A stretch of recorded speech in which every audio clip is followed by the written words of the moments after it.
Too many leaders lead for validation, not impact, for what they can get out of it more than what they can give to it. Hi, my name is Chris, and I'm obsessed with how leaders grow and develop, and I too have insecure moments. We all do. Glad you're here with me now on the Sight Shift podcast so you can learn how to lead for impact, not validation. Have you ever felt like leadership would be easy except for the people part? Like if they would just take this vision I'm giving, if they would not resist it, if they would run with it, if they would accept it and believe in it and support it. What happens for a lot of leaders is they start to see something. They may not see it very clear. It still may be blurry or maybe crystal clear, but wherever they find themselves, as that idea, that inspiration has started to come up within them and they're going to help other people with it, what ends up happening is they hit the street level and then they get frustrated. And so you almost feel like you have this war between the people and the vision. And so what I'm going to walk through in this next 10-part series here on the podcast, or if you're watching it on YouTube, is how to be the kind of leader who doesn't get into a war between the people and the vision. And some of you are going to find inspiration along the way on how to find vision. Some of you are going to learn some really sophisticated strategies that are going to help you make peace with this. Leadership would be easy except for the people part. Years ago, I was in a place where I was talking to a friend and I was leading this organization through change. And it was a change they needed to make. It was a change that was necessary for the survival of the organization. But I was forcing the change too fast. I was also too stubborn about how the change was unrolling. And I was failing to cooperate with the things that were unfolding to nurture the momentum of the change. And really frustrated, I said to my friend, man, if the people would just accept the vision. And he said this back to me, and I'm still not over it. He said, Chris, the people are the vision. The people are the vision. That rung my bell so deeply. That's a massive idea that my life has been committed to for over 20-something years of public leadership. But I've really only known how for the last 10 or 15 years to zero in on that idea and really make the people the vision. So in this 10-part series, we're going to walk through that. All of these are individual ideas and lessons. You can take any one of them. This first one, I want you to understand the 3 shifts that have to occur to even start the journey of making the people the vision.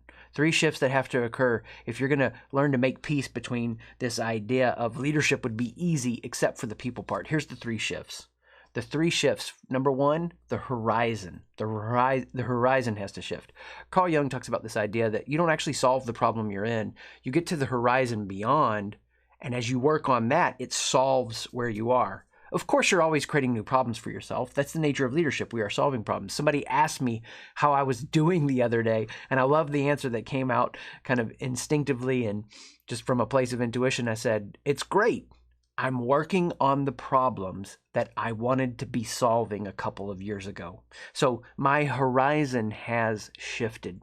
Now, I'll go into some individual episodes about what it means to have a horizon shift for yourself, for your organization, for even the big ideas you may commit your life to. But there has to be something that is beyond where you currently are.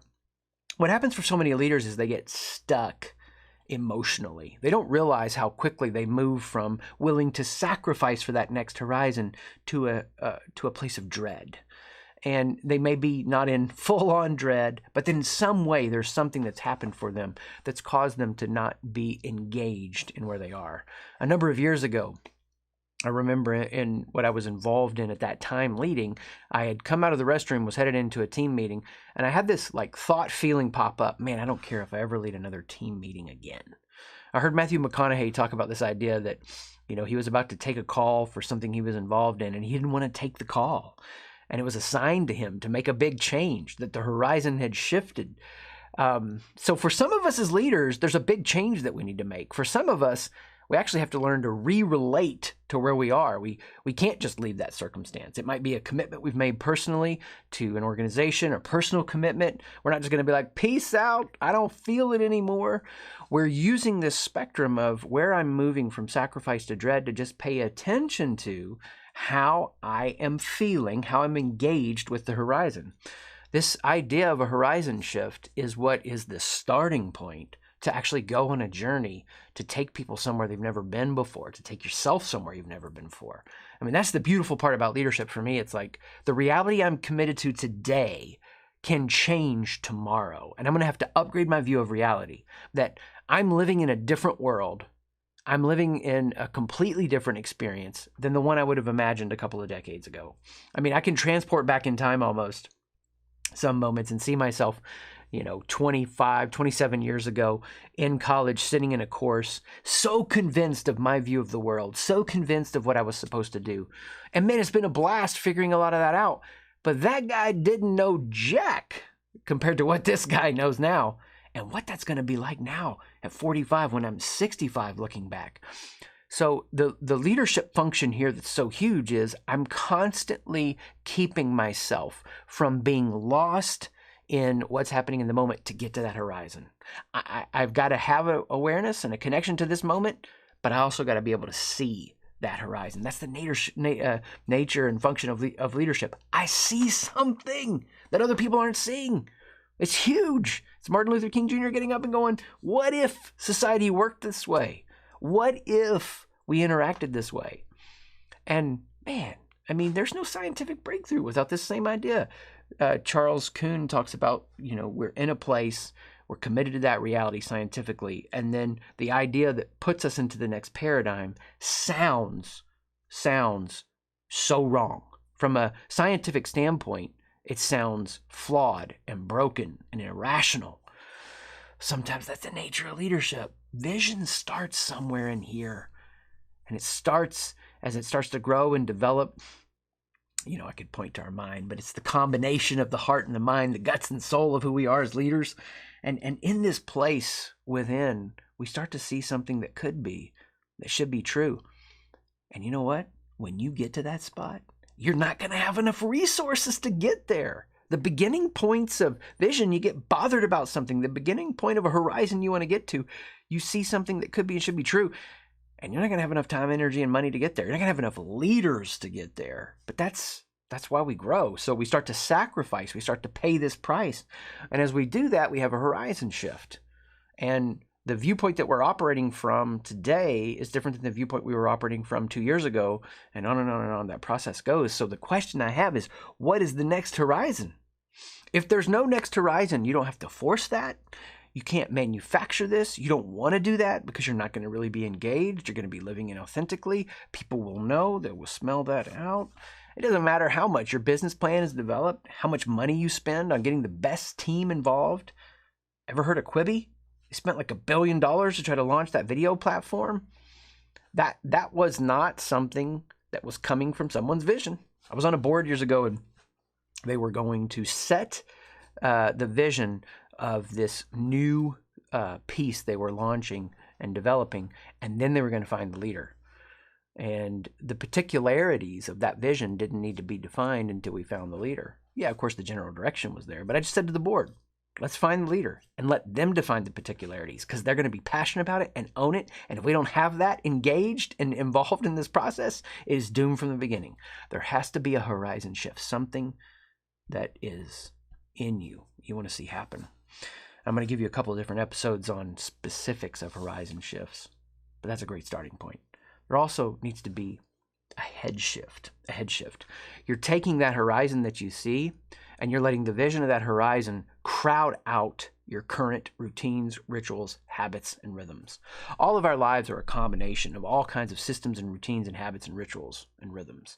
They may be unstated, they may be unknown, they may be unattended to, but they're there. We're all doing them in some ways. That's the nature of the human mind, to fall into these repetitive patterns. Now, part of that is protecting us from discomfort. Part of that is helping us reduce cognitive load. I can't wake up every day and start from scratch on building a model of reality. Instead, I have to get quickly into different models. And this can be huge as the way that I'm looking at strategic direction, and it could be even small. I don't need to think about how to put toothpaste on a toothbrush. And what's happening for a lot of leaders is they get stuck here. They don't move from the horizon shift to the head shift and actually systematize the new routines, the new habits. If you have a horizon of where you want to get, one of the quickest things I would do is force function a new calendar. That's a systems shift. That's a head shift that supports this new direction. If I could show you what it would look like to be at the next horizon, that you could feel that and see that and hear that and just love it. If I could get that into your calendar and show you what a day would look like, you would run to that day right now. That's the nature of leadership. Again, we're seeing what can't be seen, and we're going off into this future, into the uncertainties and the unknowns. Of course, there's going to have doubts. We'll do other episodes on doubts, but for now, you've got to move this into a system. And this is what the best leaders do. The best leaders get a horizon shift for who they see their people can become.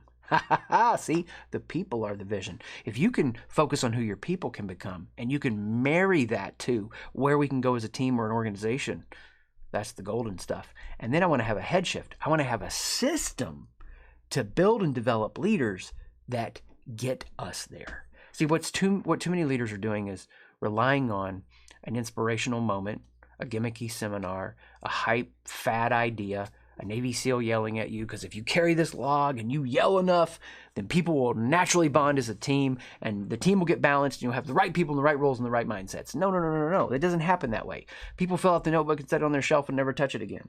A trust fall will not change your life.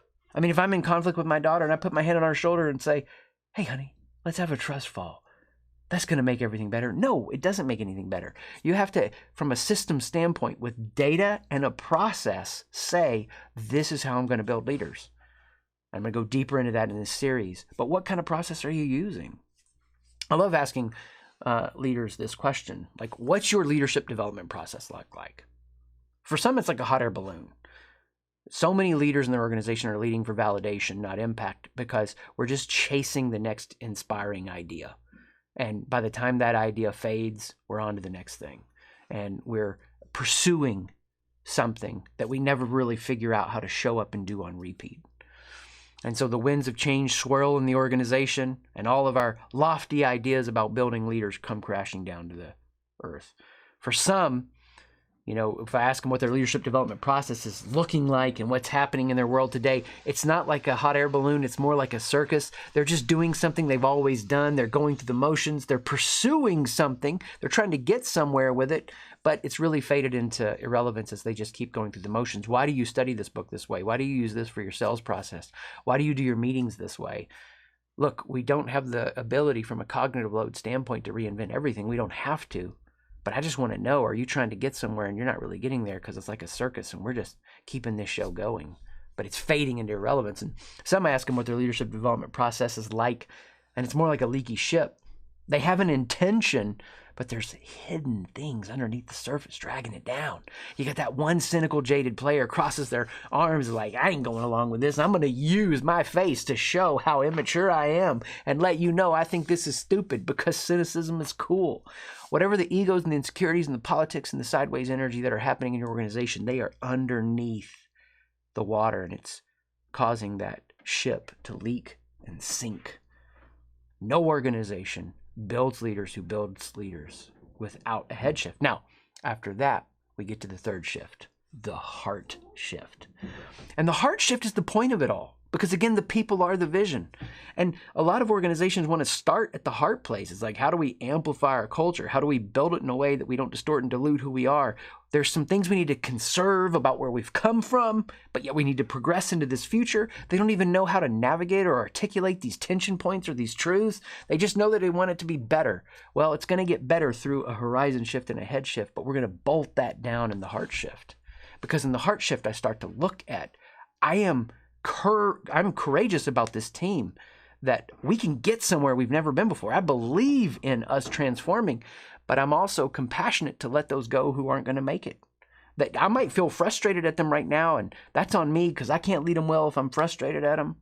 But I need to look for who are the people that are growing with us into this next stage and arena and area. And I can't have a soft heart and a sharp mind in these moments if it's clouded with my frustrations and my judgments and my insecurities. What happens for the leader is the way that the people are responding to the changes show their insecurities. And so what oftentimes a leader will do is they'll build a team to mirror and match their personality, to comfort their insecurities, so they never have to lead people who are very different from them. I am fascinated and obsessed with putting teams together. Diverse teams, where it's diverse in thought and experience and expression, where there are people that are not the same, and they have different viewpoints, and they have different freaky zones of genius. And as those come together, this heart shift occurs, and we're team-centric. It's not about the individual heroes. The heroes will get you going. The heroes will not keep you going. The smartest leaders shift the horizon. They cooperate with what's happening inside of them. They commit to a head shift to get beyond heroes into systems, and they let that deepen the quality of the relationships. We're relating ourselves into an ever-deepening vision. The people are the vision. Where are these 3 shifts at work in your life? Dive in, find out, get more. We're always here for you at sightshift.com, SIGHT, shift.com. Peace. Thanks for joining me on this episode. There's always more for you at SightShift, SIGHT, shift.com, to be the leader you were meant to be.